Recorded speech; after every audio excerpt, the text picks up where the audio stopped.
ശ്രീ പ്രശാന്ത്, ഈ ഡൽഹിയിലെ പാറ്റ സമരത്തെ തുടർന്ന് ചിലരൊക്കെ ചില ഞാഞ്ഞൂലുകളൊക്കെ തലപൊക്കുകയുണ്ടായി. വലിയ പ്രധാനപ്പെട്ട വ്യക്തികളുടെ നേരെ ശരവർഷം ഉന്നയിക്കുന്നു. എന്തിനും ഇവർക്ക് ആധികാരികത ഉണ്ട് എന്നുള്ള മട്ടിലാണ്. അങ്ങനെ കുറേ പേരെ പറ്റി നമ്മൾ പല വീഡിയോകളിലും പറയുകയൊക്കെ ചെയ്തു. ഇപ്പോൾ ഈ പേർലി മാണി ഇട്ട പോസ്റ്റ്, അതിനെ തുടർന്ന് ശ്രീലക്ഷ്മി എന്ന് പറയുന്ന അല്ലേ മലയാളത്തിലുള്ള ഒരു ഫെമിനിസ്റ്റോ എന്ത് വേണമെങ്കിലും പറയാം, അവരും രംഗത്ത് വന്നിരിക്കുന്നു. എന്താണ് ഇതിൻ്റെ നിജസ്ഥിതി? ഈ പേർലി മാണി ഇനി ആത്മഹത്യ ചെയ്യുന്നതാണ് നല്ലത്. കാരണം പേർലി മാണിക്ക് എതിരെ പറഞ്ഞത് ഈ ശ്രീലക്ഷ്മി അറക്കൽ എന്ന് പറയുന്നൊരു സ്ത്രീയാണ്. സ്ത്രീ എന്ന് വിളിക്കാമെന്ന് എനിക്കറിയത്തില്ല, എന്തായാലും സ്ത്രീ രൂപമാണ് എന്ന് വെച്ചാൽ ഇനിയും എന്നെ സ്ത്രീ എന്ന് വിളിക്കണോ അല്ലെ കുമാരി എന്ന് വിളിക്കണോ എന്നുള്ളതിനെ പറ്റി അറിയത്തില്ല.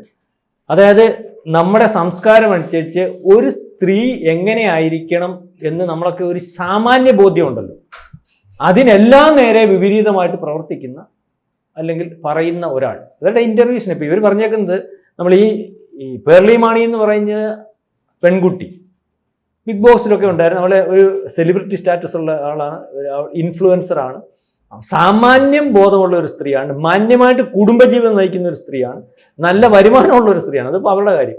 അപ്പം അവർ കഴിഞ്ഞ ദിവസം അവരുടെ ഒരു പോസ്റ്റിനകത്ത് എല്ലാവരും പറഞ്ഞതുപോലെ ഒരഭിപ്രായം പറഞ്ഞു സമരത്തെ പറ്റി. നമ്മൾ CA സമരത്തിനകത്ത് പലർക്കും പല അഭിപ്രായമായിരുന്നല്ലോ. CA സമരത്തിനകത്ത് CA സമരം പിൻവലിക്കണമെന്ന് പറഞ്ഞിട്ടുള്ള അഭിപ്രായമുള്ളവരുണ്ടായിരുന്നു. CA സമരത്തിന് അനുകൂലമായി അല്ലെങ്കിൽ എതിരായിട്ടുള്ള അഭിപ്രായം. പിൻവലിക്കണമെന്ന് പറയുന്ന അവരുടെ കൂട്ടത്തിൽ അവരുടെ പോസ്റ്റ് ഇട്ടാൽ അവർക്ക് അനുകൂലമായിട്ട് ഭയങ്കരമായിട്ട് കമൻറ്റുകൾ വരും. അത് രാജ്യത്തിന് ഗുണമുള്ളതാണെന്ന് പറഞ്ഞാൽ നമ്മളൊരു പണ്ട് നമ്മുടെ അച്ഛനെയും അമ്മയും മറ്റേയും മറിച്ചവരും എല്ലാം ചീത്ത വിളിക്കുന്നത്. അതായത് ഇത് അനുകൂലമായിട്ട് അല്ലെങ്കിൽ മറ്റതിന് വേണ്ടി രാജ്യവിരുദ്ധമായിട്ട് കാര്യം പറയുന്ന ആൾക്കാർക്ക് വേണ്ടി സപ്പോർട്ട് ചെയ്യാൻ കൃത്യമായിട്ട് ആളുകളെ ഇരുത്തിയിരിക്കുന്നത് പോലെ നമ്മൾക്ക് അവരുടെ സപ്പോർട്ടേഴ്സിന് മനസ്സിലാവും. അതുപോലെ തന്നെയാണ് ഇതിനകത്ത് ഈ പറയുന്ന പാറ്റ സമരത്തിനകത്ത് ചില കുഴപ്പങ്ങളുണ്ട്. ആ സമരത്തിന്റെ മറവിൽ പലതും നടക്കുന്നുണ്ട്. ആ സമരത്തിന് ന്യായമല്ലാത്ത ചിലത് ഉണ്ടോ എന്ന് പരിശോധിക്കണം. കുഞ്ഞുങ്ങളെ നിങ്ങൾ സൂക്ഷിച്ചിടപെടണം എന്ന് പറഞ്ഞതിനാണ് ഇവർക്കെതിരെ വലിയ ആക്രമണം വന്നു, അല്ലെങ്കിൽ ഭയങ്കര പ്രശ്നം വന്നു, കമന്റുകൾ വന്നു, ഇവരെ സൈഡ് ലൈൻ ചെയ്യുന്ന അവസ്ഥ വന്നു.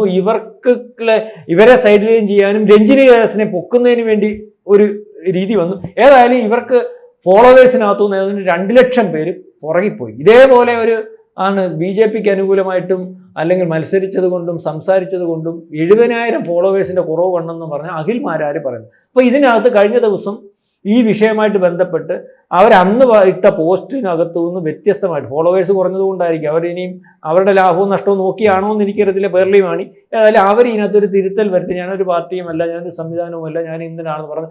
ഞാൻ പറഞ്ഞത് വേദനിച്ചിട്ടുണ്ടെങ്കിൽ നിങ്ങൾ ക്ഷമിക്കണമെന്നൊക്കെ പറഞ്ഞ് അതിനകത്ത് അവരുടെ ബിസിനസ് ലാഭമായിരിക്കും നോക്കി. അപ്പം ഇതിനകത്ത് പറയുന്ന ഈ അറക്കൽ ദേവി പറഞ്ഞത്, ശ്രീലക്ഷ്മി അറക്കൽ പറയുന്നത്, ഈ വീഡിയോ ഇടുമ്പോഴും ഇവർക്ക് ലക്ഷങ്ങൾ കിട്ടും. എൻ്റെ പൊന്നെ, ഈ ശ്രീലക്ഷ്മി അറക്കൽ എന്ന് പറഞ്ഞൊരു സാധനം ഇതിനെപ്പറ്റി ഇത് സംസാരിക്കുന്നത്, ഇത് പ്രവർത്തിക്കുന്നത്, ഇത് വേടൻ്റെയൊക്കെ കൂടെ പല പരിപാടിക്കകത്തും പോയിട്ടുണ്ട്. ഇവർ വലിയ കമ്മ്യൂണിസ്റ്റ് ആണോ നക്സലൈറ്റ് ആണോ എന്തോ ആണോ എന്ന് അതിന് തന്നെ അറിയത്തില്ല. പറഞ്ഞു വേടൻ്റെ കൂടെ പോയിട്ട് മുദ്രാവാക്യം വിളിക്കുന്നത് മൊബൈലിൽ നോക്കിയാണെന്ന് പറഞ്ഞുകൊണ്ട് നാട്ടുകാരെല്ലാം കൂടെ വന്നിട്ട് പൊങ്കാല ഇടുന്നുണ്ട്. പിന്നെ എന്തോ പറഞ്ഞാലും നാണമില്ല, മനസ്സിലാകുന്നുണ്ട്. അതുപോലെ ഇവരെന്നെ ഇൻ്റർവ്യൂവിനകത്ത് ആണുങ്ങളുടെ കൂടെ കിടക്കുന്നത്, ആണുങ്ങളെ വശീകരിക്കുന്നത്, എനിക്ക് ഇത്ര പേരെ ചില ആൾക്കാർ പറയത്തില്ലേ ഉപയോഗിച്ചിട്ടുണ്ടെന്ന് ചില ആണുങ്ങളൊക്കെ പറയത്തില്ല, അതുപോലെ ഞാൻ ഇത്ര ആണുങ്ങളെ ഉപയോഗിച്ചിട്ടുണ്ട്. അപ്പോൾ ഇതൊക്കെ വിളിച്ചിരുത്തി പരസ്യമായിട്ട് പറഞ്ഞ് അല്ലെങ്കിൽ ഇൻ്റർവ്യൂ കൊടുത്ത് നാട്ടുകാരെ കേൾപ്പിക്കുന്നത് കൊണ്ട് വരുമാനം ഉണ്ടാകുന്ന ഒരവസ്ഥയുണ്ടല്ലോ. അപ്പോൾ ഇത്തരത്തിൽ ഇൻ്റർവ്യൂവിന് ചെന്ന് ഇരുന്നു കൊടുക്കുന്നത് കൊണ്ട് ഞാൻ മനസ്സിലാക്കുന്നത് ഞാൻ വലുതാവുകയൊന്നുമല്ല, ഇവർ പറയുന്ന സ്ത്രീ സ്വാതന്ത്ര്യം, ഫെമിനിസ്റ്റുകൾ, മറ്റത് മറിച്ചതെന്നൊക്കെ ഉള്ളവരുടെ ലിസ്റ്റിനകത്താണ് ഇവരുടെയും പേര് കിടക്കുന്നത്. നമ്മൾ കാണുന്ന സ്ത്രീകൾക്ക് വേണ്ടി സംസാരിക്കുന്ന ഫെമിനിസ്റ്റുകളുടെ ഒക്കെ ലിസ്റ്റ് വരുന്നതാണ് സുഗതകുമാരി, ഇല്ലയോ? പിന്നെ അതുപോലെ പണ്ട് പൂലൻ ദേവി എന്ന് പറയുന്ന സ്ത്രീ, അവർ അതിനകത്ത് വരുന്നത്. ഇപ്പം അവരുടെയൊക്കെ ആ സ്പേസ് അല്ലെങ്കിൽ അത്തരത്തിലുള്ള സ്പേസ് ഇതിനകത്ത് നിൽക്കുന്ന ആൾക്കാരാണ്. ഒന്ന് ഈ ശ്രീലക്ഷ്മി അറക്കൽ, ജാൻമണി, അതാണാന്നോ പെണ്ണാന്നോ ട്രാൻസ്ജെൻഡർ ആണെന്ന് പറയാം, ഏത് ഐറ്റമാണ് നമ്മൾ അത്, രഞ്ജിനി ഹരിദാസ്, മറ്റു പല ഇവരൊക്കെയാണ് സ്ത്രീ സ്വാതന്ത്ര്യത്തിനും അല്ലെ മറ്റു പലതിനും വേണ്ടിയൊക്കെ സംസാരിക്കുന്നത്. അപ്പം ഇതിനകത്തുനിന്ന് ഇവർ പറയുന്നത് പോൾ മാണിക്ക് ഇപ്പൊ കോടികളും ലക്ഷങ്ങളും ഒക്കെ ഉണ്ടാകും ഈ വീഡിയോ ഇട്ടാലും. അപ്പൊ ഇവരെ വെച്ച് ഇന്റർവ്യൂ ചെയ്യുന്ന പച്ചക്ക് തെറി, സ്ത്രീകൾക്ക് പോലും അല്ലെങ്കിൽ സ്ത്രീത്വത്തെ വലിച്ചു കീറി ഭിത്തിയിലൊട്ടിക്കുന്ന അല്ലെങ്കിൽ അവരെങ്ങനെയൊക്കെ ആകണ്ട എന്നുള്ള രീതിയിലേക്കുള്ള ഒരു സ്ത്രീ എന്ന് പറയുന്ന സ്ത്രീക്ക് പോലും മ്ലേച്ഛമാകുന്ന രീതിയിലേക്കുള്ള ഇന്റർവ്യൂസും അല്ലെ മറ്റു പലതും ഒക്കെ സോഷ്യൽ മീഡിയക്കിടെ മറ്റു പല ഇടങ്ങളിൽ കൂടിയും പറയുന്ന നമ്മുടെ സ്വകാര്യത ആരെങ്കിലും വെളിയിൽ പറയുമോ? ആരും പറയത്തില്ല. മാന്യതയുള്ള ആരും പറയത്തില്ല. ഇത് സ്വകാര്യതയാണോ? പറയുന്നത് എന്താണെന്ന് ബോധ്യമില്ലാഞ്ഞിട്ടാണോ? അല്ലെങ്കിൽ ഇതൊക്കെ ഇങ്ങനെ പറയുന്നത് ശരിയാണോ? അല്ലെ കേൾക്കുന്നത് ശരിയാണോ? അല്ലെങ്കിൽ ബോധ്യപ്പെട്ടാണോ പറയുന്നത്? ബോധ്യപ്പെട്ട് പറയുന്നത് പോലെ നമുക്ക് തോന്നുന്നു. ഇതൊരു അലങ്കാരമായിട്ട് കൊണ്ടു നടക്കുന്ന നമ്മൾ പണ്ട് ഇതിന്റെ കാര്യമൊന്നുമല്ല പറയുന്നത്. നമ്മൾ ഇതിന്റെ കാര്യം സംസാരിക്കുന്നത് പോലും ശരിയല്ല. പിന്നെ ഈ പേർലിമാനിയുടെ കാര്യം പറഞ്ഞോണ്ടായി ഇതിന്റെ കാര്യം പറഞ്ഞത്. ഇത് പറയുന്നത് നമ്മുടെ അടുത്ത് വേണമെങ്കിൽ പേഴ്സണലി ആൾക്കാർ ചോദിക്കും, നിങ്ങൾക്കൊക്കെ വേറെ പണിയൊന്നുമില്ല. നമ്മൾ മലത്തിനകത്ത് കല്ലെടുത്തെറിയുന്നത് പോലെയാണ്. മനസ്സിലായില്ലേ? ഞാൻ തമാശ പറഞ്ഞില്ല. ആ രീതിയിലേക്കാണ് കാര്യങ്ങൾ വരുന്നത്. മലത്തിനകത്ത് കല്ലെടുത്തെറിഞ്ഞാൽ എങ്ങനെ ഇരിക്കും? അത് തെറിച്ച് എവിടെയൊക്കെ വീണ് അവിടെ എല്ലാം മാട എടുക്കത്തില്ലേ? അതേ രീതിയിലേക്കാണ്. ഏതായാലും നമ്മളിതെല്ലാം കാണാൻ വിധിക്കപ്പെട്ടവരാണ്. ഇതിൻ്റെയൊക്കെ പിറകിൽ നമ്മൾ പറയുമ്പം ഈ രാജ്യത്തെ നശിപ്പിക്കുന്ന ഒരു കോക്കസിന്റെ വർക്കാണ്. അത് ഏതൊക്കെ രീതിയിലാണ് നമ്മുടെ രാജ്യത്തെ നശിപ്പിക്കുന്നത് അറിയാം. പണ്ട് ബ്രിട്ടീഷുകാർ ഇവിടെ വന്നിട്ട് ഇംഗ്ലീഷ് പ്രൊമോട്ട് ചെയ്യാൻ വേണ്ടി ശ്രമിച്ചു. നമ്മുടെ സംസ്കൃതത്തെ ഇല്ലായ്മ ചെയ്യുന്നതിന് വേണ്ടിയാണെന്നാണ് പറയുന്നത്. അതുപോലെ സംസ്കാരം ഇല്ലായ്മ ചെയ്യുന്നതിന് വേണ്ടിയാണ് ഈ മാതിരിയുള്ള കാര്യങ്ങൾ. മുമ്പ് ഒരാൾ നമ്മൾ ടോക്കിനകത്ത് സംസ്കാരത്തെ പറ്റി പറഞ്ഞപ്പം ഇവിടെ ചില എഴുത്തുകാരും അല്ലെങ്കിൽ ചിലരൊക്കെ പിന്തുടർന്ന് പറഞ്ഞപ്പോൾ അതും സ്ത്രീവിരുദ്ധയാണെന്ന് പറഞ്ഞുകൊണ്ട് GD സൈസിനെതിരെ കയറിയില്ലേ? അപ്പൊ ഇതിന്റെ എല്ലാം പുറകിൽ ഇവരറിഞ്ഞോ അറിയാതെ, ഇവരറിഞ്ഞാണെങ്കിൽ പോലും അവരറിഞ്ഞു, ചില ആൾക്കാർ അറിയാതെ പോലും പെടുന്നു. അതായത് എല്ലാം ഒരു ലോകം, ഒരു ഭാരതം എന്ന് പറയുന്ന ഭാരതത്തെ നശിപ്പിക്കണമെങ്കിൽ അതിനകത്ത് യുവതി യുവാക്കളെ, പിന്നെ അതിൻ്റെ സംസ്കാരം, അതിനെ ഇത്രയും നാൾ തലയുയർത്തി പിടിച്ച അതിനാണല്ലോ സംസ്കാരം എന്ന് പറയുന്നത്.